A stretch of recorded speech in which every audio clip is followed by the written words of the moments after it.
24 horas no ar. A mais querida da cidade. O mundo toca aqui. Mega 87.9. Diferente e surpreendente.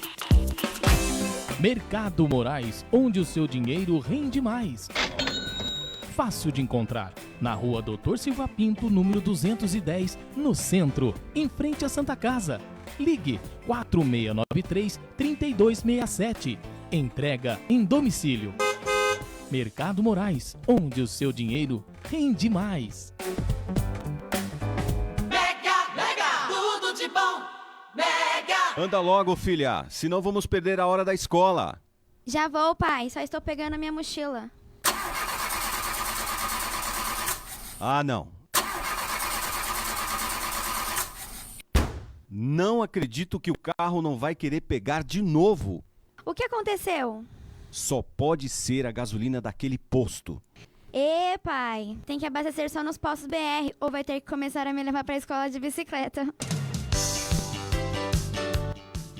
São 3 postos da rede Petrobras em Guararema. No bairro Ipiranga, o Alto Posto Reino Sol está localizado na Avenida Antônio Teixeira Muniz, número 1810. No Itapema, você encontra o Alto Posto Porta do Sol, na Avenida Doutor Ademar de Barros, número 662. E no centro está o Alto Posto Manhãs do Sol, na Rua Marcondes Flores, número 500.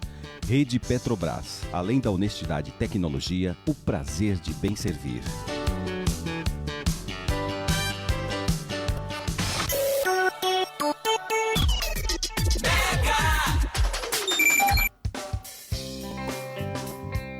Começa agora na Mega FM o programa Espertos como Serpentes, com a apresentação de José Freire, fatos do cotidiano, variedades e conselhos para o público jovem. Você acompanha aqui.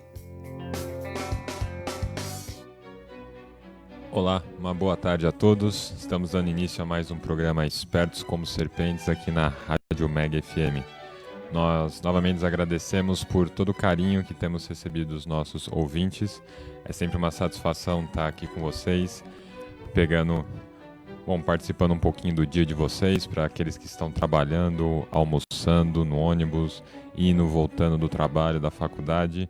É sempre uma satisfação estar compartilhando um pouco do nosso dia com vocês. Então, dando continuidade ao que nós já vimos fazendo há 2 semanas, a gente está numa fase agora do programa Espertos como Serpentes de análise de filmes, né? Então, nós analisamos na semana retrasada o filme A Festa de Babette. Nesse filme a gente consegue perceber a importância que o caráter festivo tem para a própria vivência religiosa e cultural. Semana passada nós analisamos o filme Carruagens de Fogo, que mostrou como é possível a gente encontrar Deus por meio das nossas atividades cotidianas, especificamente por meio do esporte. E hoje a gente vai analisar um filme que marcou uma geração e tenho certeza que muitos daqueles que nasceram na década de 70 assistiram, que é Curtindo a Vida Adoidado. Então, esse filme é um filme que, como eu disse, marcou uma geração, de 1986, e trata da história de um rapaz que está no 3º ano, é um rapaz de classe média, e ele é um sujeito, podemos dizer assim, um pouco heterodoxo da maneira como ele lida com a sua vida. Então é aquele sujeito que adora matar aula, que não gosta de fazer prova, e o que ele adquiriu maestria durante os anos foi em fingir estar doente para não ter que ir à aula, fazer prova, etc. Então, no início do filme você tem ele deitado na cama, fingindo que está doente. Os pais acabam acreditando naquela farsa e ele entra em contato com a namorada dele e o melhor amigo. Acabam roubando a Ferrari do pai do melhor amigo dele para passar um dia de curtição na cidade de Chicago, no noroeste dos Estados Unidos.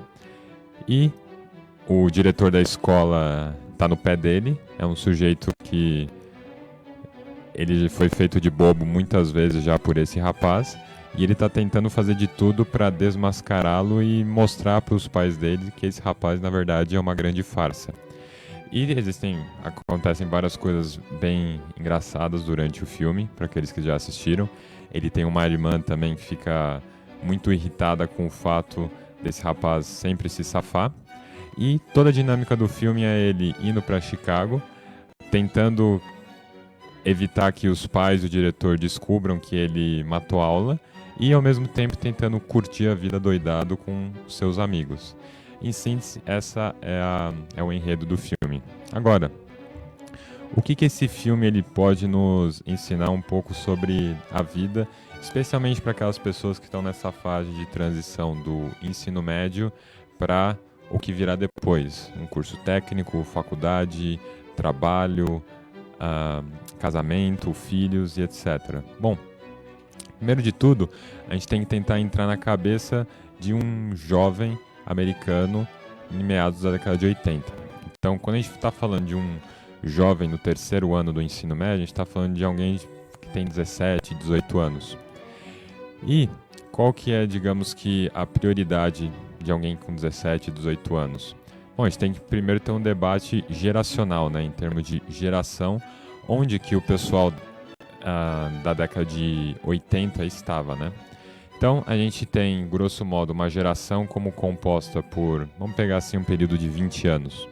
Então, você tem a famosa geração dos Baby Boomers, que foi aquela geração que nasceu logo após a Segunda Guerra Mundial até o início da década de 60.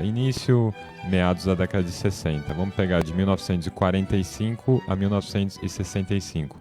Essa geração é a geração dos Baby Boomers, que é marcada pela geração da contracultura, Woodstock, Faça Amor, Não Faça Guerra. É uma geração que viveu de perto a Guerra do Vietnã. Muitos daqueles que nasceram nessa época lutaram no Vietnã. E, posteriormente, para o final da década de 60 início da década de 70, a gente tem uma nova geração, a geração que vai de, digamos, 1965 a 1985. E, se você, meados da década de 80, estava no final do ensino médio, início da vida universitária, você fazia parte da geração que esse rapaz, que é o personagem principal do filme, faz.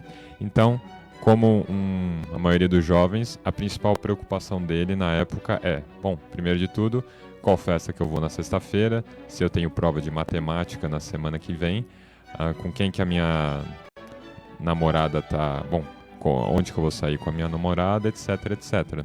E sendo um jovem americano, ele tem uma enorme preocupação com o carro que ele vai ter, porque afinal lá você já com 16 anos você tem autorização para dirigir e ter um carro, né? E agora, como é que esse rapaz ele acaba levando a própria vida, né? Ele leva a vida um pouco de acordo com aquela expressão latina, carpe diem. O que é? Em síntese seria aproveite o dia de hoje. Então, o amanhã a ninguém pertence, viva o máximo que você puder o momento atual. E ele faz isso ao extremo, a ponto de fingir que está doente para matar a aula e com isso conseguir roubar a Ferrari do melhor amigo do pai para passar um dia em Chicago, torrando dinheiro, indo em museus, jantando em restaurantes caros, etc, etc. Agora, o personagem principal, ele digamos que assim, ele é uma figura muito caricata e ao mesmo tempo carismática. Por quê? Bom, ele é aquele sujeito que sempre se dá bem, ele namora uma moça muito bonita, ele vem de uma família de classe média muito bem colocada financeiramente e é aquela pessoa que, bom, talvez todos nós um dia quisemos ser como ele, aquele cara que sempre se safa, sempre se dá bem, sempre consegue as coisas do jeito mais fácil. Então ele acaba tendo, digamos assim, um certo rol de admiradores. Onde que a gente pode ver esse tipo de personagem também fazendo muito sucesso? Esse personagem assim que se safa, que é muito esperto. Então você tem aquela série de TV Two and a Half Men. Originalmente, o Two and a Half Men era uma série sobre o Charlie Sheen, que inclusive ele aparece como um personagem nesse filme, Curtindo a Vida Doidado. E o que Two and a Half Men mostra? Ele mostra, digamos, dois projetos diferentes de masculinidade. Por um lado você tem o Charlie Harper, que é, digamos assim, um sujeito bom vivant, que tem uma série de casos amorosos, que não é casado, que trabalha compondo jingles. E você tem o Alan, que é o irmão dele, Alan Harper, que no início da série vai morar com o Charlie porque ele acabou de ser expulso de casa pela esposa em decorrência do divórcio pelo qual eles passaram. Então, a figura do personagem principal de Curtindo a Vida Doidado se aproxima muito com a figura do Charlie Harper, personagem do Charlie Sheen na série 2.5 Men. E a gente tende a ter uma certa, talvez, admiração por essas pessoas. Por quê? São pessoas que parecem que sempre se safam, sempre estão por cima da situação, sempre conseguem lidar com as coisas com uma certa leveza e até com um certo tom irônico. E, por outro lado, você tem figuras como a do Alan, que é o irmão do Charlie, e você tem a figura do melhor amigo do personagem principal em Curtindo a Vida Doidado também, que é aquele sujeito que, digamos que ele é aquela consciência sã de um grupo. Vamos supor, acho que todo mundo já tem aquele grupo de 4, 5 amigos. Bom, desses 4, vamos supor, um grupo de 4, são 3 absolutamente perdidos, que não têm a cabeça no lugar. E normalmente você tem um sujeito que é a consciência do grupo que fala: não faz isso que vai dar errado, não faz isso, quais são as consequências. E justamente é essa pessoa que é o amigo do personagem principal. Ele está constantemente falando para o personagem principal do filme: olha, não vai por esse caminho, vai dar errado, o que meu pai vai achar quando ele souber que nós roubamos a Ferrari dele, etc, etc. Então a gente percebe aí, tanto no Curtindo a Vida Doidado e mais claramente talvez no 2.5 Men, essa fricção, essa tensão entre 2 projetos diferentes de masculinidade. Ou seja, aquela pessoa que quer assumir responsabilidade, que quer cumprir as suas obrigações, quer ser um bom cidadão, um bom pai, um bom marido, e aquele sujeito que quer, como diz o próprio filme, curtir a vida doidado. E quando você tem 15, 16, 17, talvez até 40 anos, dependendo da sua vida, você pode achar muito atrativo o projeto do Curtindo a Vida Doidado. Por quê? Você basicamente se diverte pra caramba, não lida com as consequências das suas ações e, por uma questão providencial do universo, parece que tudo acontece de tal forma que você não é pego. Então, é como se a mão invisível do economista Adam Smith conduzisse tudo para que você fosse poupado de qualquer consequência das suas ações irresponsáveis. Agora, o ponto é saber, é possível a gente viver a nossa vida, a vida real, com base nos ditames morais de Curtindo a Vida Adoidado ou das baladas do Charlie Harper na série 2.5 Men? Bom, isso a gente vai descobrir após o intervalo. Não saiam daí. Falhas na partida do seu carro? O consumo de combustível aumentou? Danos no filtro de combustível, nas velas e bomba do motor? Perda de potência? Xiii! Acho que está na hora de abastecer em um local de confiança, hein? Vá até os postos da rede Petrobras em Guararema. Neles, você encontra combustível com qualidade garantida, além da maior linha de óleos, filtros e aditivos da cidade. E pode confiar, lá não entra gasolina formulada. São 3 postos de confiança na cidade. No bairro Ipiranga, o Alto Posto Reino Sol está localizado na Avenida Antônio Teixeira Muniz, número 1810. No Itapema, você encontra o Alto Posto Porta do Sol, na Avenida Doutor Ademar de Barros, número 662. E no centro está o Alto Posto Manhãs do Sol, Rua Marcondes Flores, número 500. Rede Petrobras. Além da honestidade e tecnologia, o prazer em bem servir. A Mega toca a sua música. Música boa, informação e bom humor. Você pode ouvir no mesmo programa. Mega Festa. Domingo às 10 da manhã, ao vivo. Vem pra festa. Mega. Diferente e surpreendente. 12:46. Graxinha Autopeças. E a hora certa. Aqui você é Mega Mega. Então, voltando. Curtindo a Vida Doidado. É um projeto de vida muito atrativo, porque, como eu disse no bloco anterior, é um projeto de vida no qual você aparentemente sempre se dá bem, você não tem que contrair obrigações, você sempre vai ter a parte boa da vida, a parte, digamos assim, do prazer, e por uma questão providencial do universo, você jamais vai ser penalizado por isso. E na verdade é o que acontece. O personagem principal do Curtindo a Vida Doidado, ele nunca é pego. Até no final do filme, as coisas acontecem de tal forma que ele acaba se safando. E, como eu disse, é um projeto de vida de um sujeito carismático, que tem uma bela namorada, tem bons amigos, que goza de um certo prestígio entre seus pares, mas, em última instância, eu acredito que é um projeto de vida um tanto quanto vazio. Por quê? Primeiramente, porque é um tipo de projeto de vida que faz com que você não tenha relações profundas com outras pessoas.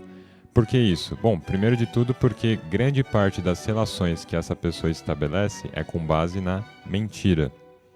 Ou seja, perceba que toda a premissa do filme tem como base uma mentira. Ou seja, a ideia de que ele está doente e que a doença dele inviabiliza que ele faça uma prova. Ora, se um sujeito no ensino médio ele já está fazendo um esquema absurdo para não fazer uma prova, bom, o que dirá depois na vida em que ele tiver obrigações muito mais complexas, muito mais responsabilidade e que ele for incapaz de lidar com as contingências associadas a esse tipo de obrigação.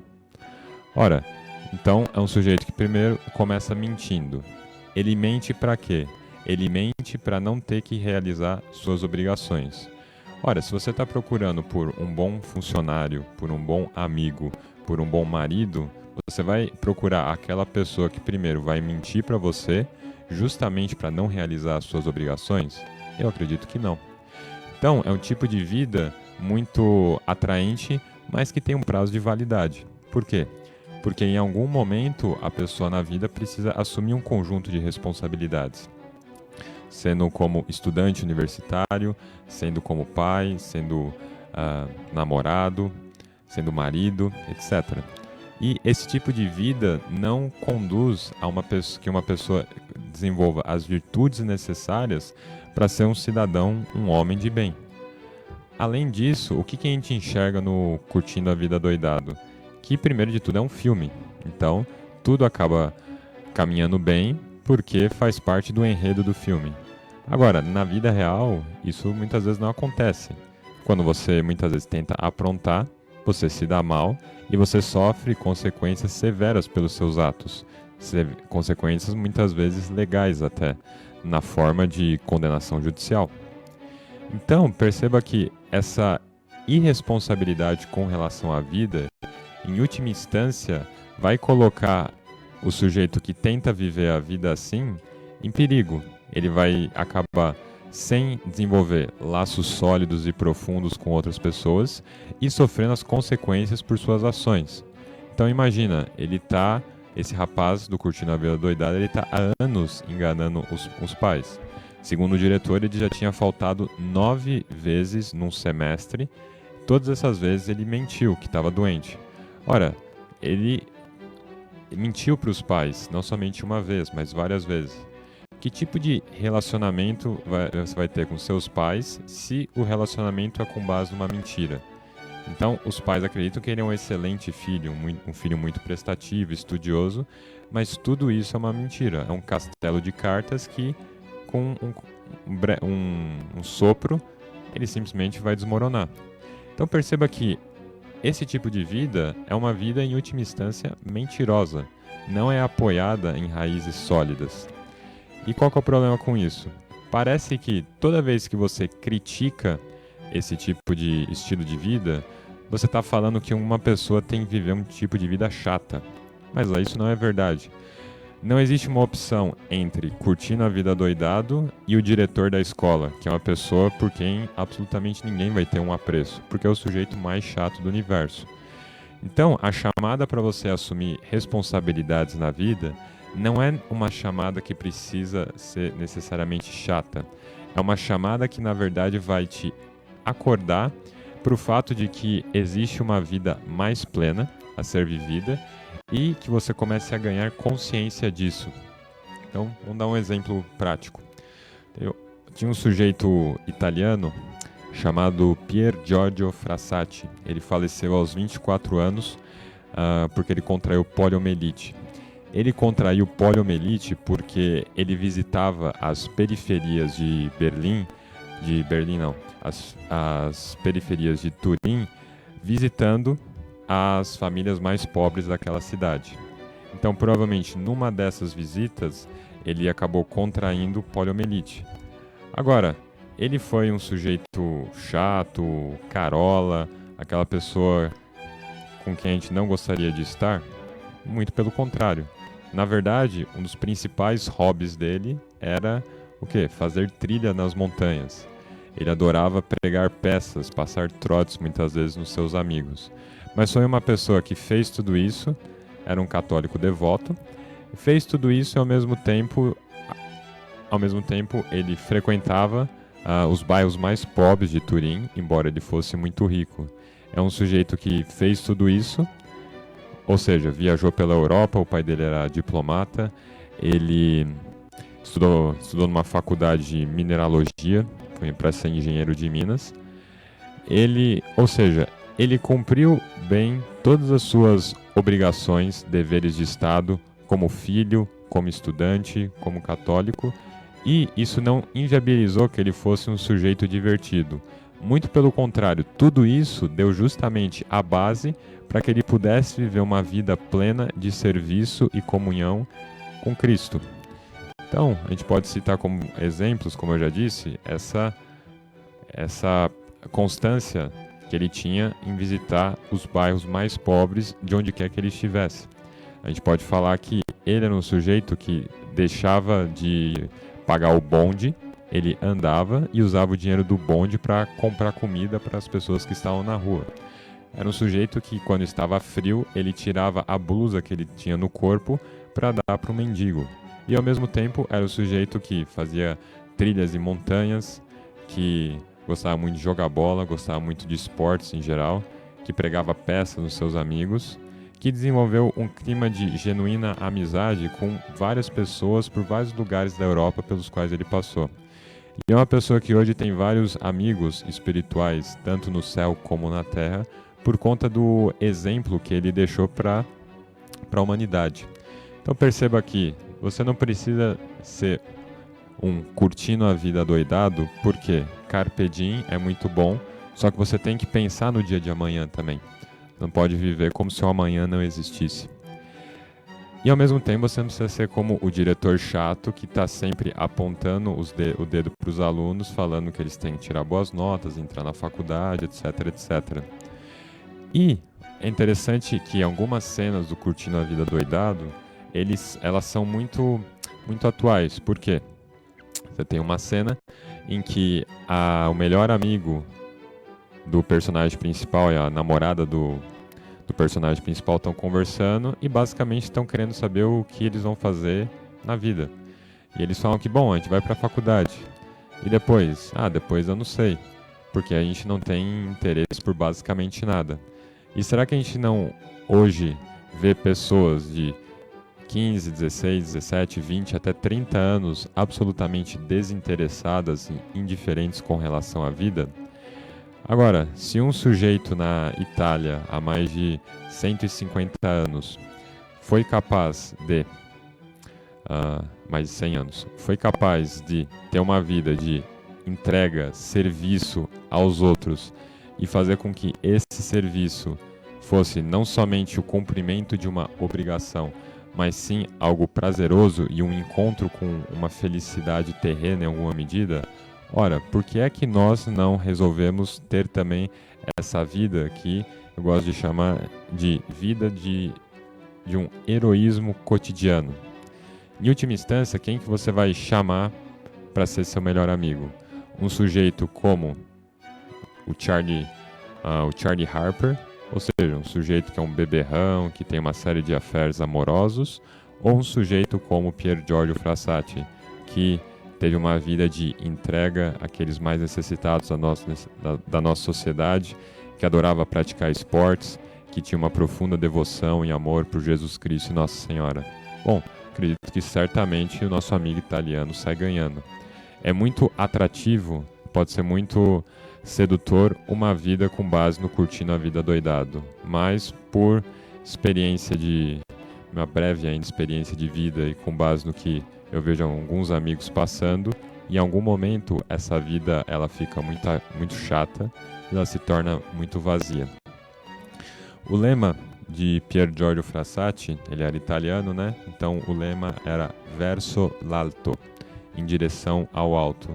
Então, buscar as coisas de cima, nutrir genuínas amizades com as pessoas, colocar-se à disposição, nutrir na sua alma um espírito de serviço, um desejo, uma disposição a servir, em todos os lugares, em todas as circunstâncias, da forma que for, seja por meio de um trabalho intelectual ou manual, para que dessa maneira a sua energia, o seu trabalho, ele se torne contagiante e acabe mudando a vida das pessoas que estão ao seu redor, para que nós não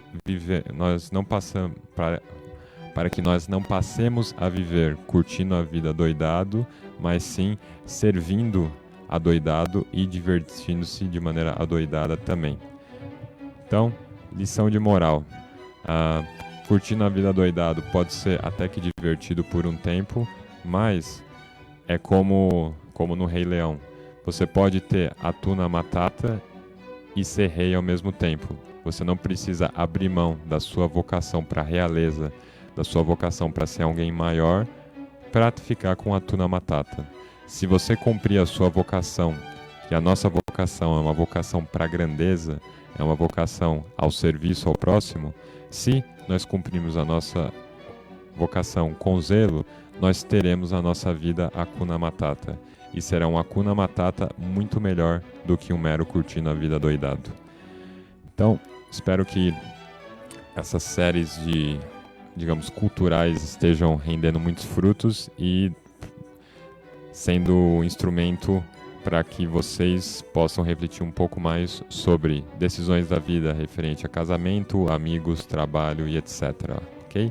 Semana que vem a gente vai chegar com mais um outro filme para ser analisado. Fica no suspense qual que vai ser o próximo filme. A gente se encontra na próxima quinta-feira, mesmo bate-canal, mesmo bate-horário. Bom final de semana, fiquem com Deus. Tchau!